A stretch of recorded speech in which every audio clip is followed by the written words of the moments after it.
Hello, my name is David Palmer, and my background is primarily in philosophy rather than theater. The three early plays Eric Fraser Hayes is mounting this season for the Eugene O'Neill Foundation emerged from ideas O'Neill encountered as an 18-year-old in his reading of the German philosopher Friedrich Nietzsche, whose writings were gaining broad interest in America in the first decade of the 1900s.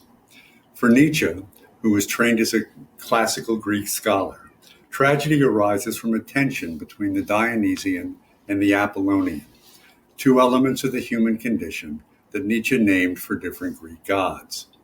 The Dionysian refers to the vast chaos of life and our emotions, which can overwhelm us despite our wishes and plans. The Apollonian, on the other hand, refers to the stories and cultural concepts we develop about who we are and our place in the world that help us cope with this chaos, give us a sense of personal control, and enable us to justify our actions. Tragedy arises both for Nietzsche and for O'Neill when these Apollonian stories fall apart and are revealed as merely self-serving delusions.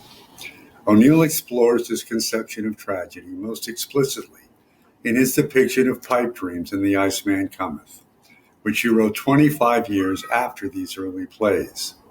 But it is easy to see how the Townsend family's social attitudes in abortion are merely self-serving delusions that enable them to justify their nonchalant disdain for Joe Murray and his sister. This is a theme much like F. Scott Fitzgerald's in The Great Gatsby, and a topic that resonates in our culture today in the college admission scandal and the Black Lives Matter movement. Similarly, in The Web, Rose Thomas is depicted as overwhelmed by Dionysian elements in life that are beyond her control despite her efforts to avoid them.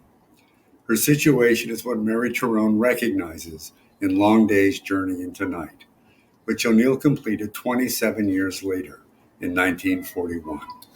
As Mary says, none of us can help the things life has done to us. They're done before you realize it, and once they're done, they make you do other things until at last everything comes between you and what you'd like to be, and you've lost your true self forever.